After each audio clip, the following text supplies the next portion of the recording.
Yo, what's up? Welcome back to another episode of The Sauce. We're on a little bit of a roll right now. We swept Monday Night Football 2-0. Then we swept Thursday Night Football 2-0.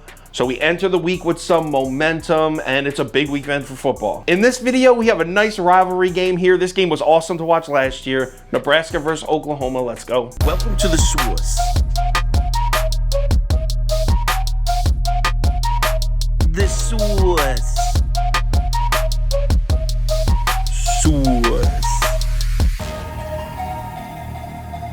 Hey, get the sauce. All right, Oklahoma on the road at Nebraska here. The line opened up Nebraska plus 13.5. That's not exactly true. It actually opened up at 4 before Nebraska lost to Georgia Southern. Nebraska loses to Georgia Southern, books closed that line, and then reopened it at 13.5. But anyway, you can see here that the public is definitely leaning towards Oklahoma. Yo, check it out though. So we get a chunk of sharp money in on Nebraska. And look what the books do. They drop the line all the way down a full 2.5 points. From Nebraska plus 13.5 all the way down to Nebraska plus 11. So the books started taking Cornhusker money, and they didn't like it. So let's cap this game. If you subscribe to this channel, you already know the first step. We're running the numbers through the spreadsheet according to the numbers, according to the model. Check this out. The line for this game should be Nebraska plus 32.13, which just goes to show you how bad this Nebraska team has looked so far this year, specifically the defense. So let's break this matchup down, and we'll start with the elephant in the room. Scott Frost is no longer the head coach for Nebraska. He lost his job.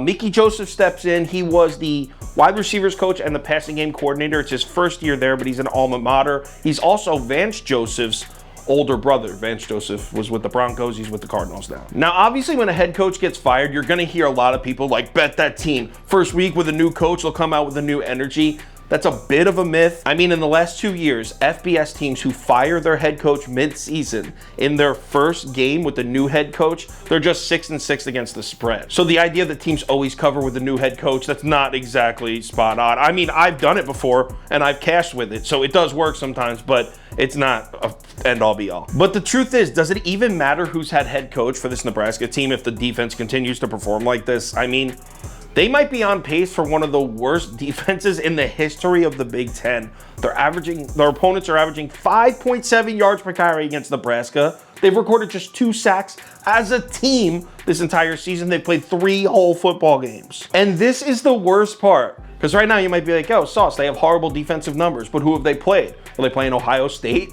Alabama, the Kansas City Chiefs? Who are they playing? No one like that. They played Georgia Southern, Northwestern, and North Dakota. Those are not 3 powerhouse offenses. In fact, those are 3 offenses that we expected the Nebraska defense to shut down. But hold the phone. I'm not trying to lay 11 points on the road with Oklahoma unless I really believe in this Oklahoma team. Also, to be fair, if I'm going to roast the Nebraska defense, I should at least mention that Casey Thompson and the Nebraska offense is actually shown signs of being solid. But I really want to take a deeper look at this Oklahoma team because we haven't seen much from them. And I gotta be honest, I'm not loving what I'm seeing from the Sooners so far this season. I mean, take last week. Last week, Oklahoma didn't score on any of their first 4 offensive drives of the game. They scored with 30 seconds to go in the second quarter to take a 7-3 lead. They were so close to going into halftime, down 3-0 at home to Kent State.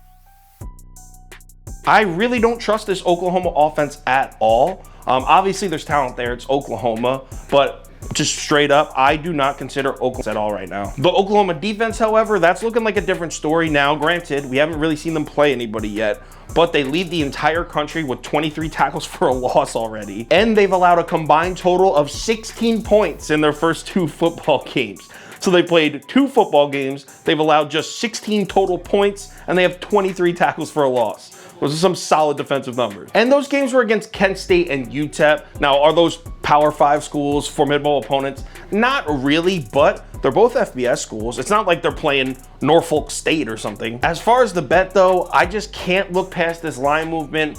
Also, I feel like we're getting Nebraska at a super cheap price. Remember, this was a team where, rewind 3 weeks ago, a lot thought had a good chance of winning the Big Ten West. Obviously, that ship has sailed.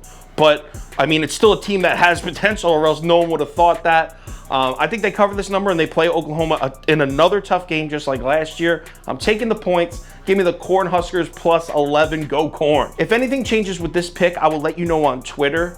So give me a follow there if you're interested. Also, if you want my bet of the day for Saturday, underdog of the day, top 7 bets, as well as I put together 3 parlays of the day for Saturday. If you want that stuff, just go to KyleKirms.com or download the Sauce Network app. College football Saturday, baby, week 3, tons of bets to lay, tons of value. I said that last week, and we ended up picking up like 1.2 units, I think, something like that. So I'm ready for more than that. Let's have a good day. Let's make some money. I'll talk to you on Twitter.